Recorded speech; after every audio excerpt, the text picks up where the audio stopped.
할렐루야. 고맙습니다. 성경 말씀 보겠습니다. 고린도전서 2장 10절로 14절입니다.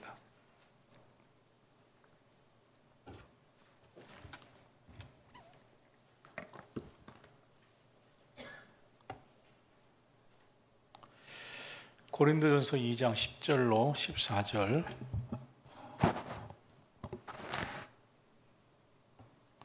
교독하겠습니다. 오직 하나님이 성령으로 이것을 우리에게 보이셨으니 성령은 모든 것 곧 하나님의 깊은 것까지도 통달하시느니라. 사람의 일을 사람의 속에 있는 영 외에 누가 알리요? 이와 같이 하나님의 일도 하나님의 영 외에는 아무도 알지 못하느니라. 우리가 세상의 영을 받지 아니하고 오직 하나님으로부터 온 영을 받았으니 이는 우리로 하여금 하나님께서 우리에게 은혜로 주신 것들을 알게 하려 하심이라. 우리가 이것을 말하거니와 사람의 지혜가 가르친 말로 아니하고 오직 성령께서 가르치신 것으로 하니 영적인 일은 영적인 것으로 분별하느니라. 함께합니다. 육에 속한 사람은 하나님의 성령의 일들을 받지 아니하나니 이는 그것들이 그에게는 어리석게 보이며 또 그는 그것들을 알 수도 없나니 그러한 일은 영적으로 분별되기 때문이라. 아멘. 저는 인천에서 태어나서 성장을 했습니다. 그래서 고등학교까지 인천에서 학교를 다녔고 신학대학 다닐 때도 인천에 있는 교회에서 사역을 했고 대학원 때도 그랬습니다. 대학원을 마치면서 이제 서울에서 사역을 하고 또 부목사도 하고 군목도 다녀오게 됐습니다. 그런데 서울에서 사역을 하는 중에 목사 안수를 받게 됐습니다. 그때 제가 섬기던 교회에 대학교 총장도 장로님으로 있었고 참 박사들이 참 많았습니다. 그런데 제가 목사 안수를 이제 목회자 절차에 따라서 받게 됐습니다. 그날 너무 마음이 무거웠습니다. 이걸 받아야 되나? 목사 안수를 받아야 되나? 목사 안수 받으면 이제 빼도 박도 못하는데 그런 마음이 컸습니다.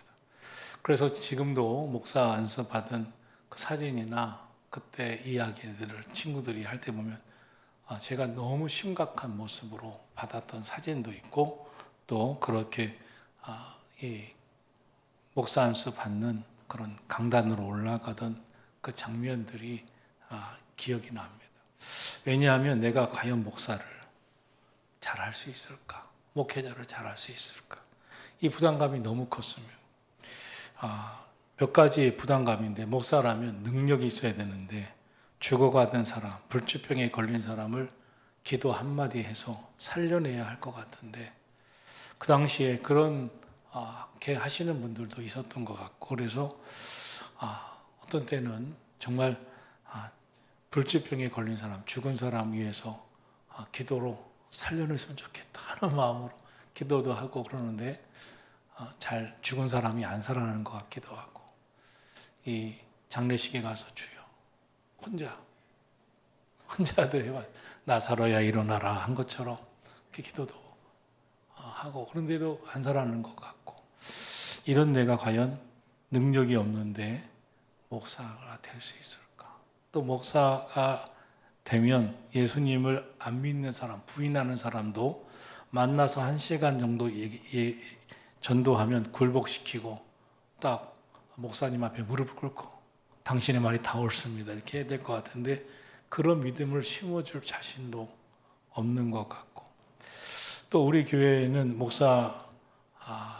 제가 이제 부목사로 있던 교회는 서울대 나온 사람도 많고 스카이 너무 많고 또 유식한 사람들도 참 많고 박사, 석사가 너무 많았습니다. 나보다 더 유식한 사람들, 더 유능한 사람들, 더 세상 실력이 높은 사람도 참 많았습니다. 그분들, 그 장로님들, 그 권사님들, 집사님들에서 비하면 저는 그 정도로 유능하고 유식한 것 같지가 않았습니다. 그래서 제가 과연 할 수 있을까? 이게 과연 될까? 욕이나 먹지 않을까? 너나 잘하라 이런 소리나 듣지 않을까? 신학교 가고 우리 친구들 보면 좀 자신 있어요. 얘 나보다 못해 했다가도 교회 가면 나보다 훨씬 똑똑하신 분들도 많고, 또 어떤 때 신방을 가면 입이 떡 벌어지면 이런 집이 세상에 있나. 평창동에 신방을 가면 이게 이렇게 궁궐 같은 집이 있나. 나는 그런 집에는 한 번도 살아보지 못했는데 이렇게 돈이 많단 말이에요. 이렇게 성공했단 말이에요. 또 더군다나 그분이 서울대 나온 사람, 기업가인데 그렇게 이런 사람들한테 복음을 과연 전할 수 있을까? 그런 마음들이 너무 컸습니다. 참 고민이 많고 목사 안수를 받으러 올라가는 그 시간까지도 이거 되돌릴 수 없는 건데 이거 할 수 있을까? 그 무거운 마음이 있습니다. 아마 목사 안수 받는 사람들이 다 그러진 않겠지만 저 같은 마음을 가진 사람들도 있을 겁니다. 꽤 많을 겁니다. 사실 얼마나 부담되는 일입니까? 그래도 끝까지 기도하다가 막 기도원도 갔다 오고 기도원 막 혼자서 기도하다가 목사 안수 받자 이렇게 마음을 먹게 한 것은 나의 능력은 부족하고 또 내가 가진 지식은 그들보다 더 많지 않지만 하나님께서 내게 주신 은혜, 내가 깨달은 말씀, 또 내가 깨닫고 그 말씀 붙들고 그랬더니 내 삶에 이렇게 적용이 되더라. 이렇게 체험이 되더라. 이렇게 정말 그 말씀대로 되어지더라. 나의 체험한 하나님의 은혜, 그 능력을 전하는 것이 내가 하는 일이구나. 내가 기도하면서 받은 은혜를 전하고. 그러니까 고민이 많이 됐어요. 내가 받은 은혜가 조금 더 있어야 되는데, 좀 전달할 게 있어야 되는데, 내가 깨달은 게 더 많아져야 돼. 그러니까 말씀도 더 많이 보게 돼서 나는 이 말씀에서 이렇게 깨달았습니다. 여러분도 하나님의 말씀을 깨달아 보세요. 그 말씀을 붙들고 살기 위해서 힘쓴 그 말씀이 정말 역사구나. 그 말씀의 능력이 있구나. 그 체험한 능력을 전하자. 이런 마음으로 목사 안수를 받고 어떻게 하면 그렇게 할까를 지금도 고민하고 있습니다. 가끔 저는 이제 제가 목사 안수 받기 전부터 설교 한거를 다 이렇게 갖고 있는데 가끔 이렇게 읽어봅니다. 전도사 때 것도 읽어보고 30살 때 것도 읽어보고 요즘 것도 읽어보고 이렇게 읽어보면서 자꾸 말씀을 지식적으로 설득하려고 하는구나. 이건 아니지. 이렇게 내가 목사가 되려고 한 건 아니지. 내가 깨달았던 말씀, 내가 붙들고 살아보려고 한 말씀을 전하기로 작정했지. 이렇게 고민하면서 지금도 살아갑니다. 그런데 오늘 본문에 나온 사도 바울은 그런 고민을 정말 많이 했습니다. 오늘 본문이 되는 이 고린도전서 2장은 사도 바울이 고린도 교회에 복음을 전할 때 이야기입니다. 그래서 2장 3절에 보면 고린도 교회에 복음을 전할 때 매우 두렵고 떨렸다 그랬습니다. 사도 바울이 고린도 교회에 가서 복음을 전할 때 왜 대단히 두렵고 떨었냐면 두 가지 이유가 있습니다. 직전에서 실패를 했어요. 직전이 아테네였거든요. 거기서 실패를 했습니다. 그리고 고린도 교회는 부자 도시입니다. 부자 동네, 항구 도시인데 아주 상인들이 돈을 많이 벌고 돈을 펑펑 쓰는 우상 숭배도 많고 또 돈을 많이 썼기 때문에 거기는 물질적인 도시였습니다. 그래서 돈이 많은 사람들에게 가지고 있는 한편에서 세상에 아쉬움이 없는 그런 사람들, 더군다나 돈이면 다 된다. 이런 사람들이 그들이었습니다. 그러면서 그들 중에 헬라인들은 영적인 지식, 특별한, 은밀한, 비밀한, 당신이 전하려고 하는 그 복음이란 것에서 아주 우리 귀를 사로잡는, 우리 마음을 사로잡는 비밀스러운 특별한 지식이 있느냐, 이거에 관심이 많았고 유대인들은 기적을 바랐습니다. 사도 바울이 고민이 많습니다. 무슨 기적을 보여줘야 돼? 이들에게 어떤 특별한 영적 지식을 전해야 돼? 그러면서 고민이 많은데 당시 또 고린도 교회 안에는 그럴 수도 있는 게 뭐냐면 지식인도 많고 자신들은 영적으로 신령하다는 사람들이 많았습니다. 그래서 고린도 교회는 다툼이 많았어요. 이 고린도 교회 이 지역에 와서 복음을 전하면서 자기가 더 실력이 있다. 세상에요. 똑똑하다고 하는 사람들이 정말 똑똑할 때 저들을 어떻게 복음을 전할까? 이런 고민이 얼마나 많겠어요. 사도 바울이 고민하면서 어떻게 하냐 하다가 결심을 하게 됩니다. 그럼 어떤 결심을 했냐면 고린도전서 2장 1절에 보면 형제들아 내가 너에게 나아가 하나님의 말씀을 전할 때 말이나 지혜의 아름다운 것으로 하지 아니하고 내가 너희 중에서 예수 그리스도와 그가 십자가에 못 박히신 것 외에는 아무것도 알지 아니하기로 작정하였다. 사도 바울이 작정한 것은 예수님만 전하자. 예수님의 십자가만 전하자. 내가 나에게 있는 지혜의 아름다운 말로 전하지 말자. 왜냐하면 사도 바울도 공부를 많이 한 당대 최고의 석학이었습니다. 당시 최고의 학부에서 공부를 했습니다. 사도 바울도 똑똑하기로는 부족함이 없었어요. 그러나 아테네에서 경험해 볼 때 그들도 똑똑하고 나도 똑똑해서 똑똑한 것을 설득해보고 제압하려고 했는데 아무리 똑똑한 지식을 가지고 제압하려고 하면 뭐합니까? 그들은 또 다른 지식으로 변론하고 서로 말싸움만 되고 전도가 안 되는 거예요.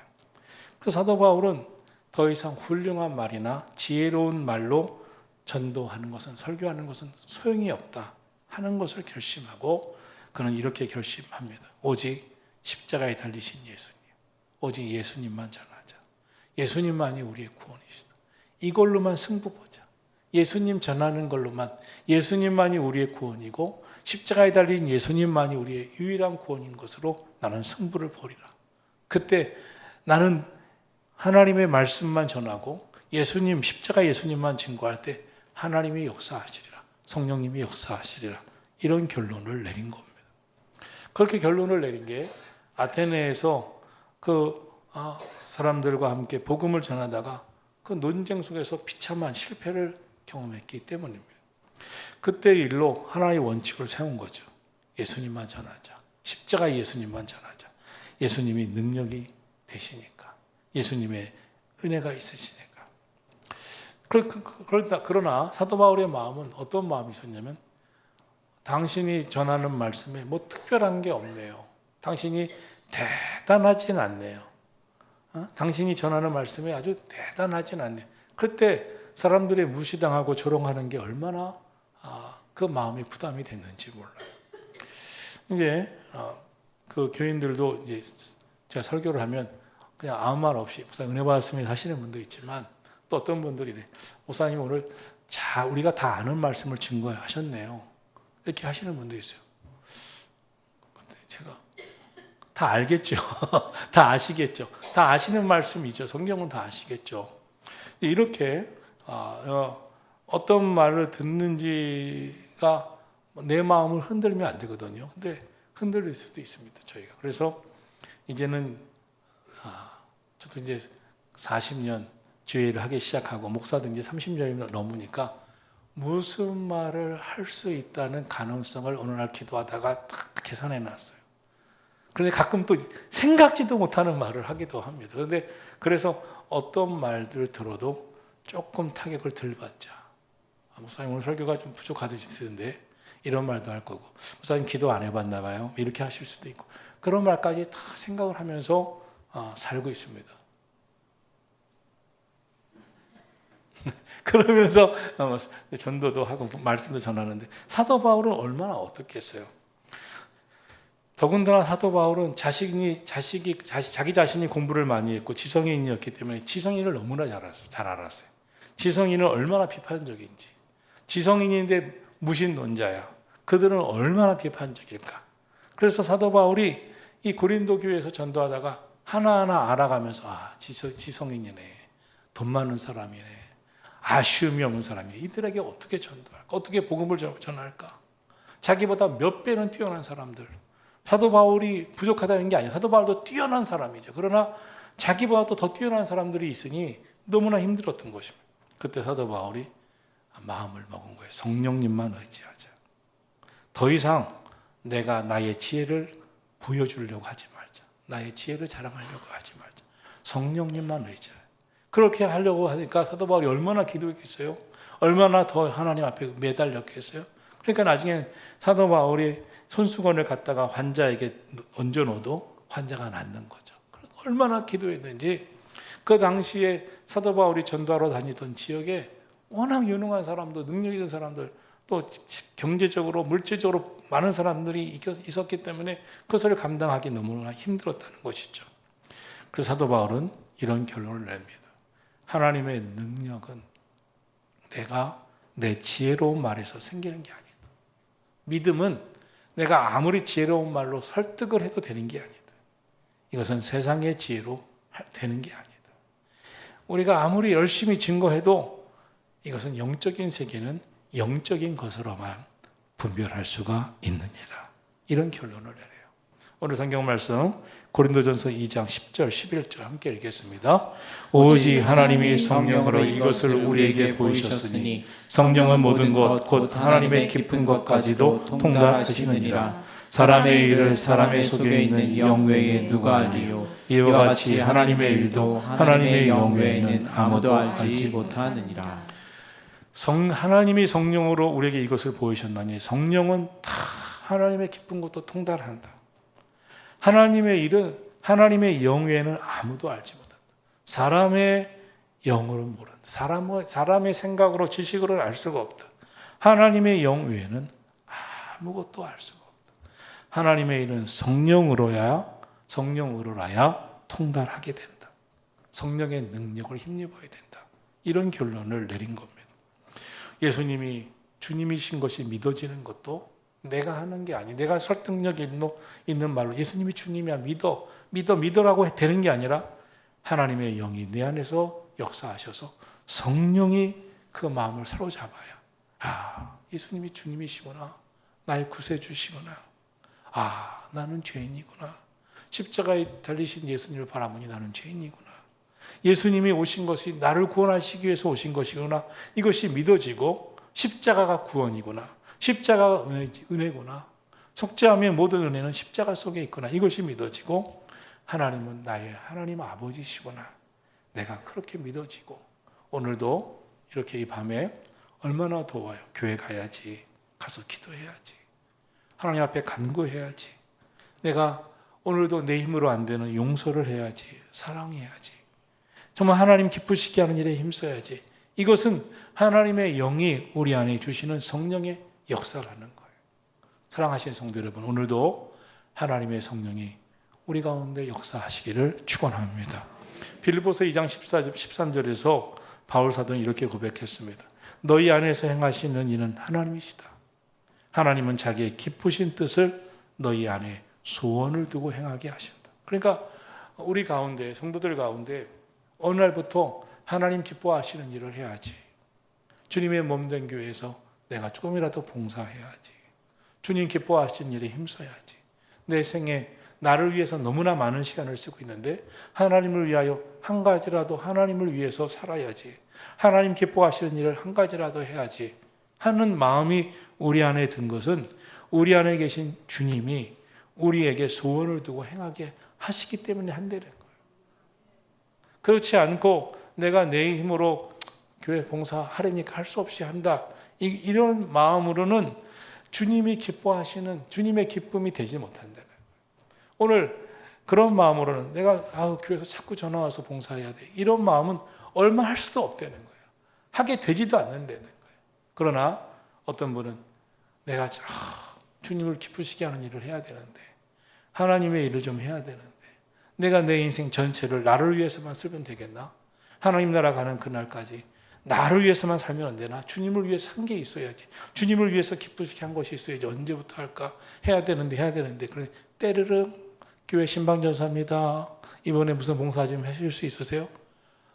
제가 그 기도가 있었는데 하나님이 저에게 응답하셨군요.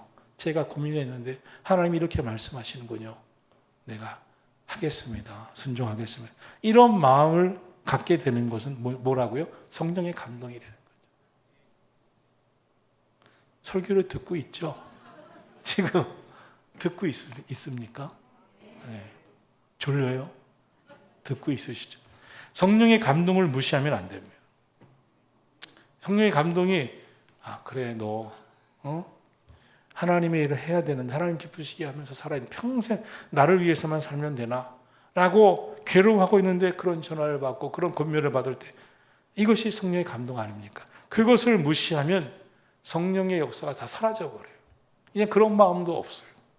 여러분 인생에서 가장 두려운 게 뭐냐면요, 감동이 사라지는 거예요. 우울한 게 뭡니까? 기쁜 마음도 안 생기는 게 우울증이에요. 기뻐야지 살다 보면. 근데 영적 우울증에 빠진 사람이 많아요. 영적 우울증에 왜 빠집니까? 성령의 감동을 무시하니까. 그러니까 성령의 역사, 성령께서 내게 주시는 감동이 있는데 내게 막 기도하라고 하실 때 기도하니까 응답이 와. 기도하니까 막 은혜가 와. 기쁨이 와. 찬송하니까 막 눈물도 나. 이게 성령의 감동에 순종하는 거 아닙니까? 근데 성령의 감동은 너 새벽 기도 드려라. 기도해라. 찬송해라. 아유, 시간도 없는데. 힘들어요. 피곤해. 무시하면 이제 성령이 더 이상 감동을 안 주시는 거예요. 그러면요, 영적 우울증에 빠져요. 기쁨도 없어. 감동도 없어. 그러면 시체. 살아있는 시체. 그 육적으로만 사는 거예요. 시체. 이거 얼마나 괴롭습니까? 영적인 성령의 감동을 무시하시면 안 됩니다. 성령의 역사가 여러분 가운데 사라지지 마셔야 됩니다. 믿는 사람에게, 신앙인에게 가장 무서운 게 무엇입니까? 영적 감동이 없는 거예요. 성령의 감동이 없는 거예요. 은혜를 받으면 눈물도 주르나고 왠지 모를 하나님 주신 기쁨도 생기고 나도 모르게 입에서 찬송도 흥얼흥얼대고 갑자기 아이고 주여 아버지 나도 모르게 막 고백되어지고 이것이 성령께서 나를 이끌어 가시는 것인데 그런 성령의 임재의 증거가 없어요. 사랑하신 성도 여러분, 이런 영적인 깨달음과 분별력을 갖고 살아가기를 축원합니다. 우리 안에 예수님이 계시면 성령님이 계시다는 건데 성령님은 우리 안에서 이렇게 우리에게 역사하시는 거예요. 13절 같이 읽어보겠습니다. 시작. 우리가 이것을 말하거니와 사람의 지혜가 가르친 말로 아니하고 오직 성령께서 가르치신 것으로 하니 영적인 것으로 분별하느니라. 영적인 일은 영적인 것으로 분별하는 거예요. 하나님이 이끄시는구나. 영적인 것으로 분별해야죠. 이것은 영적인 분별력을, 영적인 감동을 무시하면 영적인 분별력을 가져야 돼요. 기도하라고 하시는 거예요. 우리 가정에 막 슬픔이 왔어요. 절망이 왔어요. 좌절이 왔어요. 그러면 세상 사람들은 꿈꾸는 일이 안 되면 좌절하면 절망하면 어떻게 해요? 먹고 자든지 자고 일어나서 먹든지 둘 중 하나죠. 그렇죠? 먹고 자든지 자다 일어나서 팍 먹든지 이것이 세상이죠. 그러나 영적으로 분별하는 사람은 어때요? 왜 그랬을까? 뭐가 문제일까? 기도가 부족하네. 하나님 기쁘시게 한 일이 부족해. 내가 살아온 생애가 이랬으니 지금부터라도 이렇게 살면 되겠지. 이런 게 영적으로 분별이 되거든요. 근데 영적인 일을 분별하지 못하고 막 화만 나, 좌절만 해, 절망해. 이것을 육체의 생각으로 어떻게 해석이 되냐 말이에요. 우리가 예수님 그리스도의 마음을 가지고 주님이 주시는 성령의 역사가 있습니다. 여러분, 성경에 보면 아브라함, 다윗, 요셉 이런 사람들의 특징이 있습니다. 아브라함은 하나님이 함께 하신 사람입니다. 요셉, 애굽에 노예를 끌려가도 하나님의 영에 감동된 사람, 하나님이 함께 하신 사람입니다. 다니엘, 바벨론의 포로로 가도 그 사자굴 속에서도 하나님이 거기와 함께 하셨어요. 사자 입을 막으셨어요. 하나님이 함께 하신 사람입니다. 모세, 하나님이 늘 함께 하신 사람. 다윗, 하나님이 늘 함께 하신 사람. 저와 여러분은 누굽니까? 주님이 나와 함께 하는 사람. 주의 성령이 내 안에 역사하시는 사람. 예수님의 이름이 임마누엘이래요. 우리와 함께 하신다, 하나님이. 세상 끝날까지 우리와 주님이 함께 하신다는 거예요. 저와 여러분은 누굽니까? 하나님의 성령이 함께하는 사람. 그러면 영적인 일은 영적으로 분별해야 됩니다. 영적으로 분별하면서 살아가기를 축원합니다. 반면에 육에 속한 사람은 이걸 할 수도 없어요. 14절 읽어볼까요? 시작. 육에 속한 사람은 하나님의 성령의 일들을 받지 아니하나니 이는 그것들이 그에게는 어리석게 보이며 그는 그것들을 알 수도 없나니 그러한 일은 영적으로 분별되기 때문이라. 육에 속한 사람은 할 수도 없는 거예요. 할 수도 없고 분별할 수도 없는 거예요. 영적인 일은 영적으로 분별되기 때문에. 그래서 오늘 영적인 분별력을 갖도록 영적인 감동을 무시하면 안 됩니다. 성령의 감동이, 그 성령이 주시는 은혜가 내 안에서 사라지는 게 제일 두려운 거예요. 은혜 받은 사람들의 특징은 내 안에 은혜가 사라지는 것이 제일 두려운 겁니다. 찬송을 부르는데 눈물이 안 나? 가슴이 찌릿찌릿하네? 예배를 드리는데 기쁨이 없어? 하나님의 일 하는데 감동이 없어. 그것이 제일 무서운 겁니다. 제일 괴로운 거예요. 제일 괴로운 거. 아이들이요, 꼬마 아이들이 조금 이 지각 있고 감성 있는 아이는 엄마를 알아요. 엄마 울어, 엄마 슬퍼, 엄마 웃으니까 나도 기분이 좋아. 애들은 그렇잖아요. 애들은 엄마 웃으니까 나도 좋아. 그 애가 감동이 있는 애예요. 엄마가 우는지 웃는지 이거 모르면 걔는 감동이 없는 거죠. 그런데 우리가 주의 성령이 내 안에서 역사하시는 그 감동을 사라져 버렸다면 이것처럼 괴로운 게 어디 있어요? 신앙생활하면서 성령의 감동, 내 안에서 역사하시는 주님의 감동. 내가 하나님을 기쁘시게 안 할 때 내가 답답하고 괴롭고 죄스럽고 회개해야 되고 회개하니까 마음이 좀 풀리고 회개하니까 감동도 나고 회개하니까 하나님 말씀대로 살아갈 힘이 생기고 하나님이 여전히 날 사랑하시는 것 같고 그런 마음이 드는 거 아니겠습니까? 사랑하신 성도들 오늘도 성령의 능력을 붙잡고 성령의 감동하심에 의거하여 기도하기를 축원합니다. 영적인 분별력을 주소서. 오늘도 살아가면서 성령의 감동으로 영적인 분별력을 갖고 믿음으로 살아나시기를 예수님의 이름으로 축원합니다.